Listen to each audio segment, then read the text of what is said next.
BAE Systems, a British company with global operations, has 95,000 employees around the world, 35,000 in the UK, is under pressure at the moment. The defence industry, it's a defence manufacturer, the defence industry is in decline. Although they have plenty of orders in their books, they don't have as many as they'd like, and so they wanted to widen their order books, frankly, and move out of the defence sector and into the commercial sector. EADS, the owners of Airbus, is a commercial manufacturer. It manufactures all sorts of things, but doesn't have a very large stake in the defence sector. So the two of them were going to mesh together, not overlap, but just mesh together and form a huge company which would have rivaled big companies in the United States like Boeing. The problem, though, is that EADS is owned in part by the French government, by the German government. The French and the Germans wanted to have a larger than 9% stake in the new company.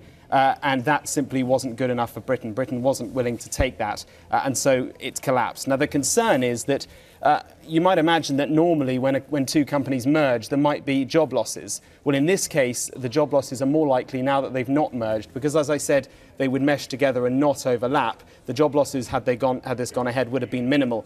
The concern now is that, as I said at the beginning, BAE did this in the first place because of the declining defence market. They're now back in that position. Defence is not very strong at the moment, so there is this concern perhaps in the future there could be further job losses. I have to say, though, if you look at their figures, yes, they have a decline recently, but they've got a backlog of £40 billion, an order backlog of £40 billion globally, a UK backlog of £19.5 billion. They would say they're still very helpful. And indeed, a letter that employees of BAE Systems all got from Ian King, their chief executive, this morning. I've just seen that letter. That's the sentiment in there, effectively saying, look, we wanted to do this, we haven't managed it, the government stopped it, but the government's plural stopped it, but we're still a strong company. Okay.